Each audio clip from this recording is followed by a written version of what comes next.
गौस पाक के यहाँ खाने की बड़ी फरावानी थी, बहुत फरावानी थी। लंगर तकसीम होते थे, लोग खाते ही रहते थे और लंगर में भी छोटी मोटी चीज़ नहीं पकती थी। यहाँ भी एक बात थोड़ी कहना चाहता हूँ, बुरा नहीं माने तो। बेटे की शादी में 80 रुपये वाले चावल पकते हैं, लेकिन न्याज करें तो बोलते सस्ते वाला चावल ज़रा लाए, उस पर भी न्याज हो जाती है। लेकिन आप आने वालों को क्यों देखते हैं? बेटे के नाम पे 80 रुपये किले वाले चावल लाए, गौस पाक के नाम पे 20 रुपया। ये मोहब्बतों की बात है, ये मोहब्बतों की। कुछ लोग कहते हैं यार ये इतनी न्याजें क्यों होती है? अगर ये पैसे उठा के मदरसे में दे दिए जाए तो जो हर साल उम्रा को जाते वो पैसे भी फिर मदरसों में दे दो, जो हर साल हज को जाते वो पैसे भी मदरसों में दे दो, सभी मदरसों में दे दो।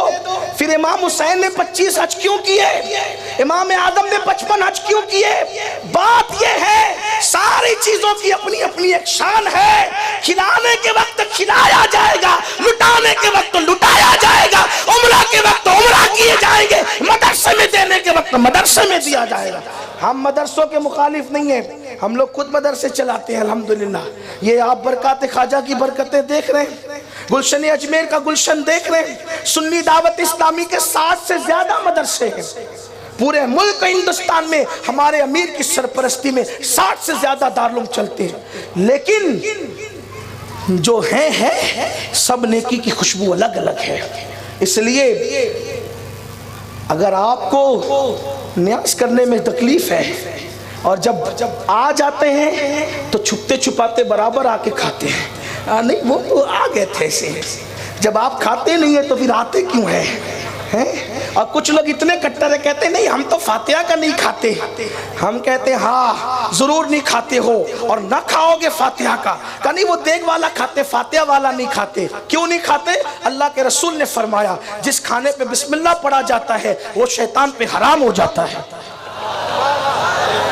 अरे एक बिस्मिल्लाह पढ़ी तो शैतान नहीं खा सकता, चारों कुल पढ़ी। आगे नहीं कहूंगा इसलिए कि आजकल के हालात का भी ख्याल करना होता है। मेरी सुन्नी कौम बहुत समझदार है, हम फातिहा का नहीं खाते। हाँ अंतर मंतर नहीं पढ़े जाते, अल्लाह का कुरान पढ़ा जाता है और जिस खाने पे कुरान पढ़ा जाए वो शैतान पे हराम हो जाता है। अब जो बेचारे नहीं खाते हमें इल्जाम न दे, वो खुद सोचे मेरी बिरादरी कौन सी है।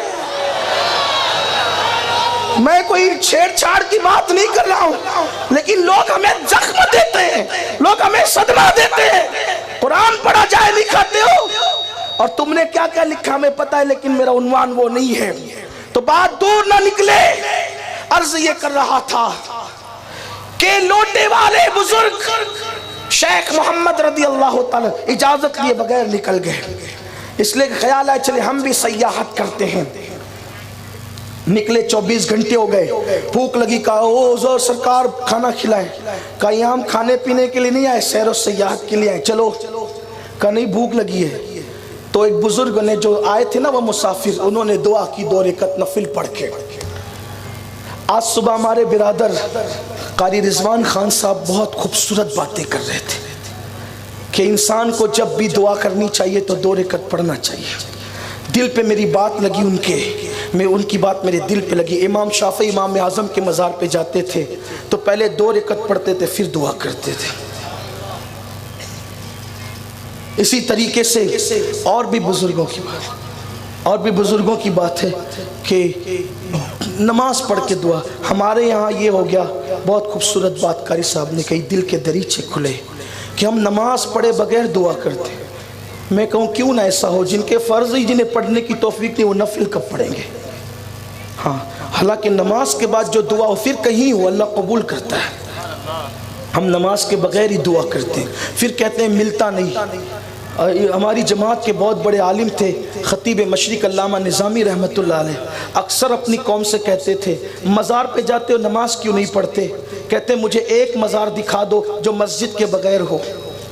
मस्जिद नबवी, मस्जिद नबवी के अंदर हुजूर का मज़ार, गौस पाक 2-2 मस्जिदों के बीच में मज़ार, गरीब नवाज 3-3 मस्जिदों के बीच में मज़ार, संदली मस्जिद, शाहजानी मस्जिद, औलिया मस्जिद और चौथी तो अकबरी मस्जिद है, लेकिन ये तीन के दरमियान आपका मज़ार। फिर आप देखें मुजद्दिद अल-फ़सानी मज़ार मस्जिद से लगकर, इसी तरीके से इमाम आज़म का मज़ार मस्जिद के अंदर, इमाम शाफ़ई के मज़ार के करीब मस्जिद।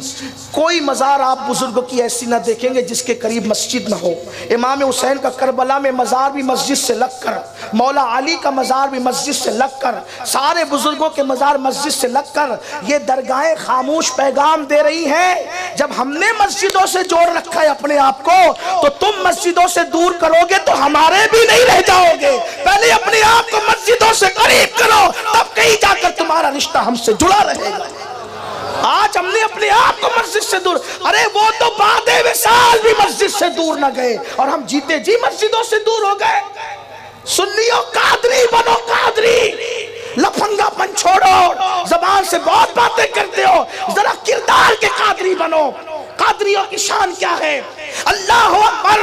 वो लोटे वाले बुजुर्ग ने कहा कि मुझे भूख लगी, 24 घंटे के बाद उन्होंने 2 रकअत पढ़ी, दुआ की, एक दस्तरखान जमीन पे आया, तीनों ने मिल के खाया, खाए, बड़ा लजीज खाना था, सैर हो गए। फिर आगे चले, कहा मुझे नींद आ रही है, कहा मैं सोने की फुर्सत नहीं, हम चलते रहेंगे, सोना है तो यही रुक जाओ, हम नहीं सोते, चलो। लोटे वाले बुजुर्ग तो बड़ी नाजुक से पढ़ रहे थे, वहाँ खाते भी थे, सोते भी थे, बातें भी करते थे, लेकिन यहाँ तो चलना ही चलना है। फिर का भूख लगी है, कहा अभी और चलो। 24 घंटे चले तो फिर दूसरे बुजुर्गों ने दुआ की, 2 रकअत पढ़ के फिर जमीन पे खान आया। ये किस्सा नहीं है भाई, हकीकत है। हाँ, खान आया, सब ने खाया, फिर चले। 24 घंटे के बाद फिर भूख शबाब पर आई, कहा भूख लगी है, कहा हमने दोनों ने तो मंगवा लिया खान, अब आपकी बारी है लोटे वाले साहब, अब बारी आ गया, मैं फ़कीर आदमी, आप अल्लाह वाले लोग, का नहीं, या दुआ करो या मरो, आप मंगाएंगे तो खाना आएगा वरना खाना आना नहीं है, मरते क्या ना करते। 2 रकअत नमाज पढ़ी, दुआ की, उस दिन 2 खान आए, दोनों की दुआ पे एक एक आया, इनकी दुआ पे 2 आए। उन्होंने खाने से पहले कहा लोटे वाले बाबा ये बताएं आखिर आपने दुआ कैसे की, और दुआ क्या की कि हमने तो एक हमारे मांगने पे, आपके मांगने पे 2। मैंने कहा कुछ नहीं आता था, उन्होंने कहा कुछ नहीं आता था, मैंने इतना कहा अल्लाह ये दोनों वली जिसके वसीले से दुआ करते हैं, मैं भी उसी के वसीले से दुआ करता हूँ। मालूम ना था दुआ क्या करते हैं और किस तरह करते हैं, इसीलिए मेरी भी आदत है किसी बहुत बड़े बुजुर्ग को दुआ करते देखता हूँ तो वो धीरे धीरे करते, अल्लाह ये जो मांग रहे वो मुझे दे दे, इनको भी दे मुझे भी दे। हाँ, क्योंकि पता नहीं चलता ये मांगते क्या है, इसलिए कहना चाहिए कि इनको भी दे हमें भी दे, इनकी दुआ में अपना भी हिस्सा अता फरमा, इसलिए कि वो जो मांग सकते वहाँ अपना दिमाग ही नहीं जाता, इसलिए इस तरह भी दुआ की जा सकती है, फिर बहुत मिलता है। और किसी मुफक्किर ने कहा है दुआ पर यकीन, खुदा पर यकीन। इंसान जितने यकीन से मांगते, दुआ के लिए नेक होना जरूरी नहीं है, दुआ के लिए अहले यकीन होना जरूरी है, इसलिए कि खुदा सिर्फ नेकों का खुदा नहीं है, वो गुनहगारों का भी खुदा है, और वो जब देता है तो मांगने वालों को देता है। अगर नेक तकब्बुर करे तो खुदा उसको महरूम कर देता है, और पापी भी दिल और यकीन से मांगे तो अल्लाह तबारक व तआला उसको जरूर अता करता है। देने का मामला नेकियों पर नहीं है, देने का मामला तो उसके करम पर है, और करम किसी पर भी हो सकता है। तो अल्लाह अकबर। लोटे वाले बाबा ने कहा कि मैंने ये दुआ की थी, अल्लाह ये दोनों बुजुर्ग जिसके वसीले से दुआ करते, तवज्जो करे सुन्नियों, कादरियत की शान बयान करने लगा हूँ। वल्लाह मेरा उन्वान दूसरा था, मैं दूसरा उन्वान लेकर आया था, कारी साहब ने दिल के तार छेड़े तो मैंने सोचा कि अब ये रुकना नहीं चाहिए, जिक्र कादरियत होकर रहेगा ताकि महफिल में सबकी तकदीरें बदल जाए, मुसीबतों से छुटकारा मिल जाए, निजात की राह पैदा हो जाए। शेख अब्दुल हक मुहद्दिस देहलवी लिखते हैं कि गौस पाक ने कहा जब तक मैं नहीं चाहता किसी की जबान पे मेरा नाम नहीं आता, उन्होंने चाहे तो महफिल जाए वो कादरियत के रंग में डूब गई, उनका नाम जबान पे आया है, और जब जबान पे नाम आता है तो मुसीबतें टल जाती है। मौलाना जमीलुर रहमान ने इसीलिए तो कहा है मेरे लब पे रात दिन है तेरा नाम गौसे आज़म, तेरे जिक्र से बने हैं मेरे काम गौसे आज़म। गौस पाक की शान बड़ी आला है। तो उस बुजुर्ग ने कहा कि मैंने दुआ की, अल्लाह ये दोनों जिसके वसीले से दुआ करते हैं उसी के सदके में खान नाजिल कर, तो दुआ गए। तो कहा आपको पता है किसके वसीले से दुआ करते हैं? हम ये कहते हैं अल्लाह गौस पाक के चौखट पर जो बंदा लोटे से लोगों को वुजू कराता है उसी के सदके में खान नाजिल फरमा। गौस पाक का वसीला बहुत बड़ी बात है, जो गौस पाक की चौखट पे वुजू कराता है।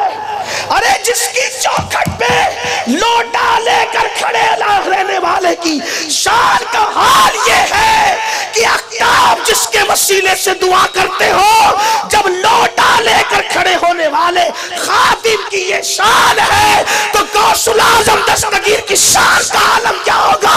और गौस पाक का ये हाल है तो फिर उनके नाना जान मोहम्मद रसूलुल्लाह की शान क्या?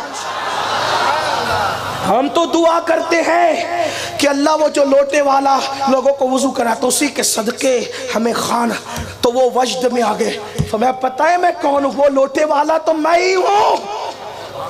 और फिर सोचा, कान पकड़ के तौबा तौबा मैं कहाँ आ गया? गौस पाक के यहाँ लोटे से वुजू करा के उस मर्तबे पे पहुंचा कि आफ्ताब मेरे वसीले से दुआ कर। फिर जो लौटे, फिर उनके साथ नहीं रहे, जो लौटे आखिरी दम तक खानकाह कादरिया में रहे। ये गौस पाक की शान है, ये गौस पाक का मकाम है, गौस पाक का मर्तबा है।